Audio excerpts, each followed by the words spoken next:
President ട്രംപിന്റെ ഏറ്റവും വലിയ മെച്ചങ്ങളിലൊന്ന് വായിൽ തോന്നുന്ന അദ്ദേഹം വിളിച്ചു പറഞ്ഞിരിക്കും, അല്ലാതെ ഒളിച്ചു വെക്കില്ല. കള്ളത്തരം പറയില്ല എന്നുള്ളതാണ് കള്ളത്തരം. അതായത് പറയുന്നത് പിന്നെ ഉള്ള കാര്യങ്ങൾ അതുപോലെ അങ്ങ് പറയും.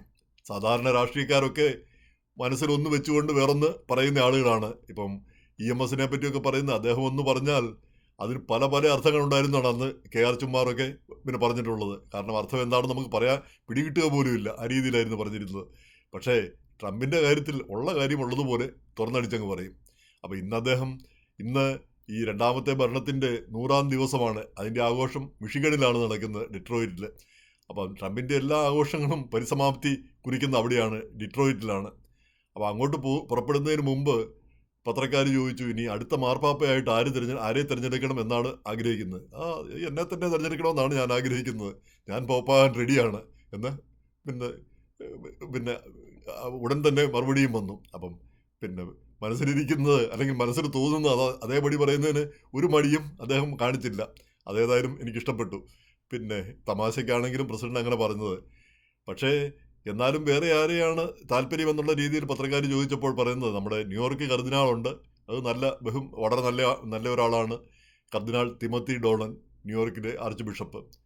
അദ്ദേഹം പിന്നെ അദ്ദേഹമാകുന്നത് നല്ലതായിരിക്കും എന്നുള്ള രീതിയിലും പ്രസിഡന്റ് സംസാരിക്കുകയുണ്ടായി. അപ്പോൾ എന്തായാലും ഈ പ്രസിഡന്റ് സംസാരിച്ചതിന് ശേഷം നമ്മുടെ സൗത്ത് കാരോലിനയിൽ നിന്നുള്ള US സെനറ്റർ ലിൻസേ ഗ്രഹാം പറഞ്ഞിരിക്കുന്നു, അദ്ദേഹം കത്തോലിക്കനാണെന്നാണ് എൻ്റെ ഒരു ധാരണ. അദ്ദേഹം പറഞ്ഞിരിക്കുന്നത്, പിന്നെ ഈ കത്തോലിക്കരെ ഒന്ന് പരിഗണിക്കണം. അപ്പം പേപ്പസിയും പിന്നെ മാർപ്പാപ്പ സ്ഥാനവും അമേരിക്കൻ പ്രസിഡന്റ് സ്ഥാനവും കൂടി രണ്ടും കൂടി ഒരുമിച്ച് വന്നു കഴിഞ്ഞാൽ അതൊരു വലിയ സ്ഥാപനമായിട്ട് മാറും, വലിയൊരു സംഗതിയായി മാറും. അപ്പം കത്തോലിക്കരെല്ലാം ഒന്ന് പരിഗണിക്കണമെന്നാണ് അദ്ദേഹം പറഞ്ഞത്. എന്തായാലും പിന്നെ ട്രംപ് ഒരു തമാശ പറഞ്ഞു. അപ്പം ലിൻസേ ഗ്രഹാമിനെ പോലെ ഒരു സീനിയർ നേതാവ് അത് ഏറ്റുപിടിച്ചു പറഞ്ഞു എന്ന് പറഞ്ഞാൽ അതിന് എന്തോ ഒരു അപാകത തോന്നിപ്പോയി. അപ്പം എന്തായാലും ട്രംപ് കത്തോലിക്ക സഭയുടെ നിയമം അനുസരിച്ച് മാമോദിസ മുങ്ങിയ ഏതൊരു കത്തോലിക്കനും മാർപ്പാപ്പയാകാം. പക്ഷേ വളരെ നൂറ്റാണ്ടുകളായിട്ട് പിന്നെ കർദിനാൾമാർ മാത്രമേ മാർപ്പാപ്പ ആയിട്ടുള്ളൂ. അപ്പോൾ പിന്നെ ഇതൊന്ന് മാറ്റിവെക്കാം. ഇപ്പം ട്രംപ് പക്ഷേ കത്തോലിക്കനല്ല, അദ്ദേഹം മെത്തഡിസ്റ്റോ മറ്റോ ആണ്. അത് കുഴപ്പമില്ല, കത്തോലിക്കനാകാൻ വലിയ പ്രയാസമൊന്നുമില്ല. ഏതെങ്കിലും ഒരു പള്ളിയിൽ ചെന്നിട്ട് അച്ഛൻ്റെ മുമ്പാകെ ഒരു സത്യപ്രതിജ്ഞ, ഞാൻ കത്തോലിക്ക സഭയിൽ വിശ്വസിക്കുന്നു അങ്ങനെ എന്താണ്ട് എഴുതി കൊടുക്കുക, ഏതാണ്ട് ചെയ്താൽ മതി.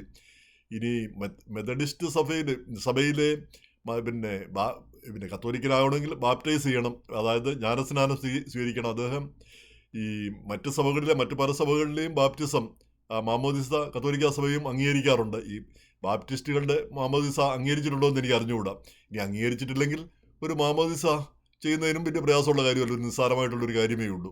അപ്പോൾ എങ്ങനെ വന്നാലും ഒരു കത്തോലിക്കനാവുക അത്ര പ്രയാസമുള്ള കാര്യമല്ല. എന്നല്ല, ഇപ്പോൾ ഇപ്പം ഈ മാർപ്പാപ്പായിട്ട് പരിഗണിക്കപ്പെടുന്ന ഈ 7 കർദിനാൾമാരുടെ പേര് കഴിഞ്ഞ ദിവസം ന്യൂയോർക്ക് ടൈംസ് പ്രസിദ്ധീകരിക്കുകയുണ്ടായി. അതിൽ സ്വീഡനിൽ നിന്നുള്ള കർദിനാൾ, അദ്ദേഹം 20-ാമത്തെ വയസ്സിൽ കത്തോലിക്കനായതാണ്. കത്തോലിക്ക സഭയിലേക്ക് കൺവേർട്ട് ചെയ്തു. അതിനുശേഷമാണ് അദ്ദേഹം പിന്നെ വൈദികനായി. പിന്നീട് ഇപ്പോൾ അദ്ദേഹം കർദിനാളാണ്. അദ്ദേഹവും പരിഗണിക്കപ്പെടുന്നുണ്ട്. അദ്ദേഹത്തിൻ്റെ പേര് പിന്നെ അർബറോളിസ് എന്നോ അങ്ങനെ എന്തോ ഒരു പേരാണ് അദ്ദേഹത്തിൻ്റേത്. എന്തായാലും പിന്നെ അദ്ദേഹത്തിന് സാധ്യത ഉണ്ടെന്നോ ഇല്ലെന്നോ നമുക്ക് പറയാൻ പറ്റില്ല. അപ്പോൾ ഇനി ട്രംപിൻ്റെ കാര്യം പറഞ്ഞപ്പോഴാണ് ഓർക്കുന്നത്, ഈ ഫ്രാൻസിൽ ഈ പ്രൊട്ടസ്റ്റാന്റ് വിപ്ലവം നടക്കുന്ന സമയത്ത് ഏതോ ഒരു രാജാവാകാൻ പോകുന്ന ആള് ഹെൻറി IV എന്നോ മറ്റാണെന്ന് എൻ്റെ ഒരു ധാരണ. അദ്ദേഹം പ്രൊട്ടസ്റ്റാന്റ് വിശ്വാസിയാണ്, വിശ്വാസം കൊണ്ട് പ്രൊട്ടസ്റ്റന്റ് ആണ്. പക്ഷേ പിന്നെ ഫ്രഞ്ചുകാരെല്ലാം കത്തോലിക്കരാണ്. അപ്പോൾ എന്തായാലും കത്തോലിക്കനായില്ലെങ്കിൽ രാജാവാകാൻ സാധ്യതയില്ല. അപ്പോൾ അദ്ദേഹം പറഞ്ഞ പ്രസിദ്ധമായൊരു ചൊല്ലുണ്ട്, Paris is well worth a mass.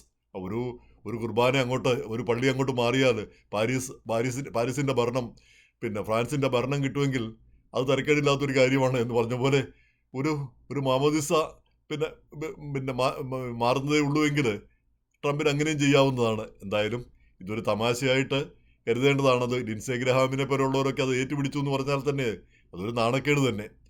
ഇനി ന്യൂയോർക്ക് ടൈംസ് മാർപ്പാപ്പാകാൻ സാധ്യതയുള്ള ഒരു 7 പേരുടെ പേര് കഴിഞ്ഞ ദിവസം പ്രസിദ്ധീകരിക്കുകയുണ്ടായി.